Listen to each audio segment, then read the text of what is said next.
it is Saturday. And guess what? Today is all about spring cleaning. But first, breakfast.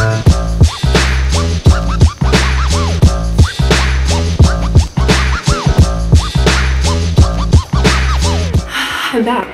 There's a bakery down the street that's been there for like a long time in Highland Park, and I guess like the owner's daughter went vegan, so okay, yeah, just walk right through my shop. So anyway, now they have vegan pan dulce, so I got a strawberry one, and then there's a cinnamon one in here for Mario. Unexpectedly, they did not speak English, but one of my majors in college was Spanish, so education saves the day once again. So this is a strawberry concha, which is a type of pan dulce. Don't know much about it, but it smells really good.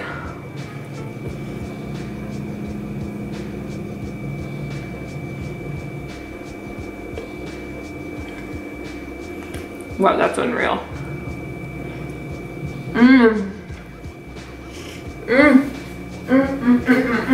Unfucking real. Delicious Bakery and more in Highland Park if you're in LA. They have a lot of vegan options. Go check them out. Okay, breakfast is done, and today I am going to clean my house, like clean it fucking good. And then I'll stop and we'll chat about eating disorders and isolation. Woohoo! Such a fun topic, but very important.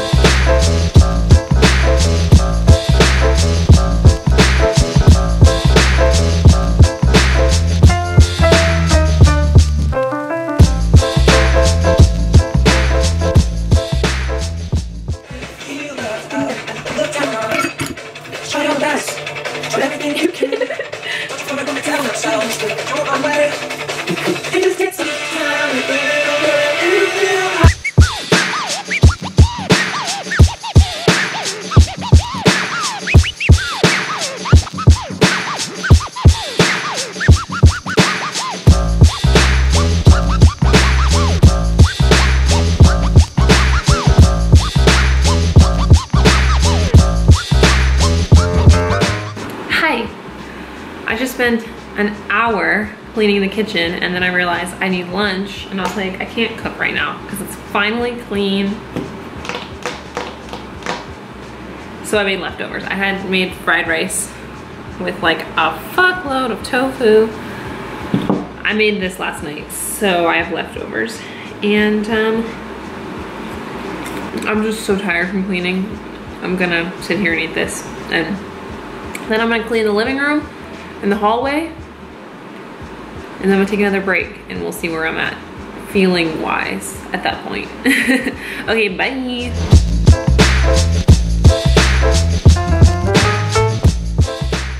Hi.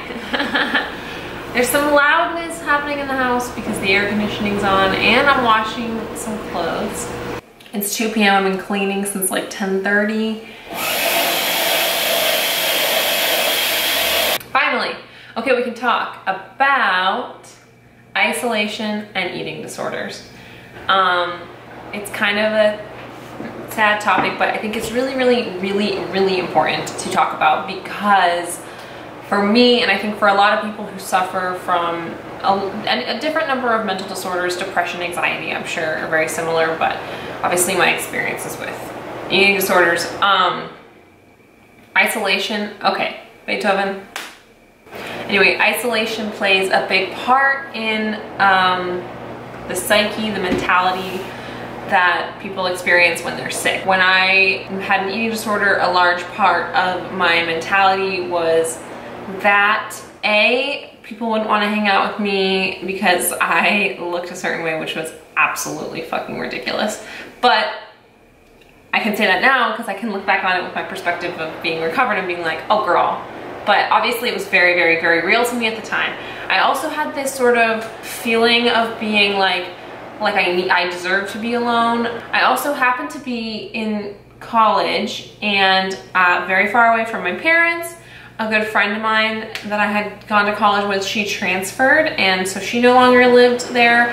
I had a long distance boyfriend who lived really far away, and so I just felt like the people that were important to me were like not close, and those were the only people that I could depend on. despite the fact that I literally lived in an apartment with 4 other girls, all who were my sorority sisters, and I had a whole sorority. I was in multiple clubs. I was very active in a lot of different stuff in college before I got sick. So I had support systems that I could have gone to built in, but I did not utilize them properly. Instead, I just isolated myself and felt alone. And when people that I knew that were there physically with me tried to hang out, I would never go because I either had to be at the gym or I didn't want to go out because I was afraid that I would be in a situation where I'd need to eat or drink or anything, and I didn't know how I was going to handle it, so I just decided to avoid, and my isolation grew deeper. So not only did I feel like I deserved isolation and that the people who love me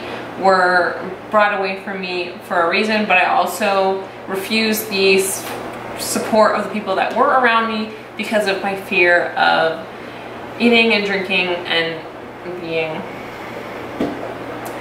stationary.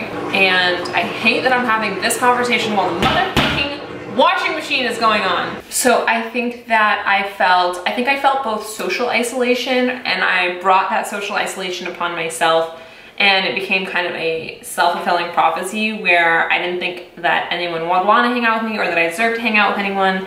And so I ended up not hanging out with anybody. And had I not felt this way, or had I just engaged with some of the people that were close to me, you know, it would have solved all these problems. But at the time I couldn't see that, and I did not engage. It was in therapy that I began to envision my eating disorder as a person that was bringing me down. You know, some people call her Anna or whatever. I called mine Ed because ED, you know, Ed, I'm not very clever. Ed was this bully that was telling me all of these lies in order to take me away from my friends so that I wouldn't have, you know, support. And once I was able to sort of understand that it was my eating disorder that was isolating me and that it was a problem, I started to attempt more social interaction, and a part of my recovery was getting myself out there more. And then when I started full recovery, socializing and being around other people became almost essential, because the more time I spent alone, the more time I had alone with my thoughts, the worse that the relapse urges would get. And I was really cognizant of my triggers, and it became extremely evident that this isolation that my eating disorder was constantly forcing upon me was going to be a huge issue. So I needed to force myself to get out there more and hang out with more people. I honestly don't know if recovery would have been possible for me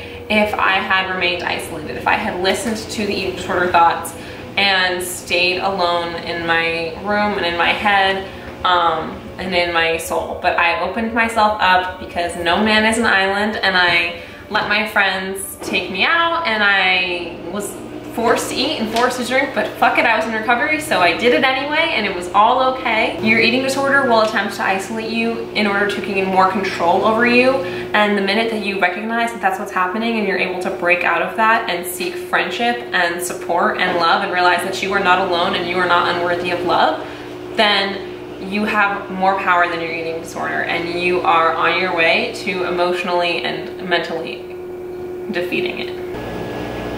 I'm gonna kill this washing machine. Okay, bye. You guys, I did something that I consider massively adulty. I went to Home Depot, I bought some seeds, and I planted some shit. You guys, there used to be nothing on my patio except for my bike, Mario's golf clubs, and some Mardi Gras beads that we hung up, and now there is life.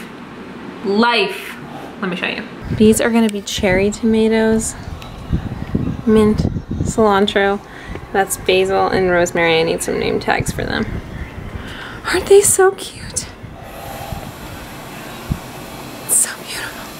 Hey, babe, do you want to come out here? Oh, Jesus Christ. Beethoven, that is bad for the door.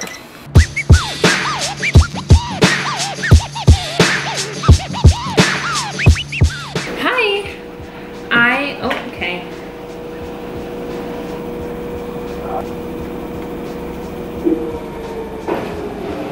I haven't eaten since the fucking fried rice, and that was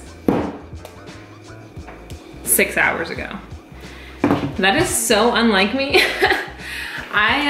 Although sometimes on weekends that's pretty like me. Like, I get really involved in whatever project I do for the day. And I get overwhelmed. So obviously today I cleaned the house, then I went to Target, spent all my money. And then I went to Home Depot and I made a little garden outside, like a motherfucking adult. And actually have a nail appointment in an hour. So,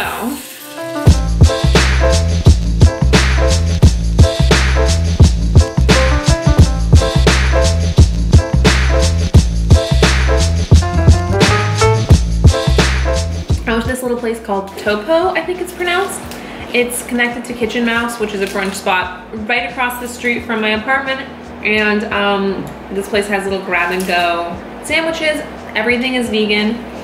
And this is their vegan caprese sandwich.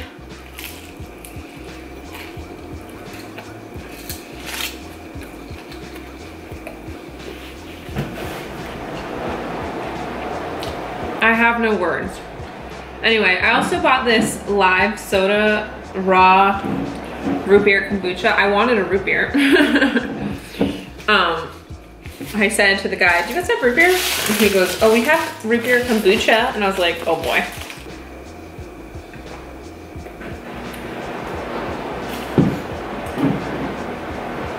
I mean, it kind of tastes like watered down root beer, but I'll drink it.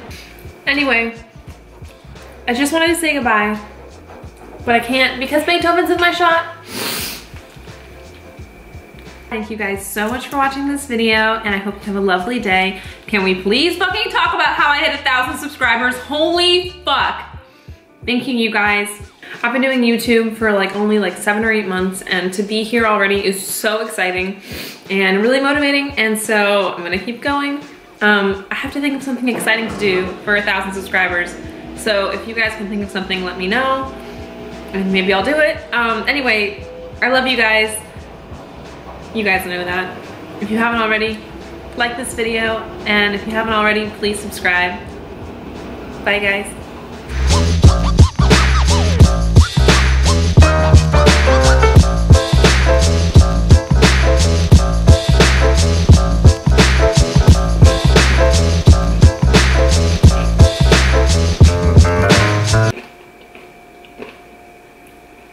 Are you still watching me?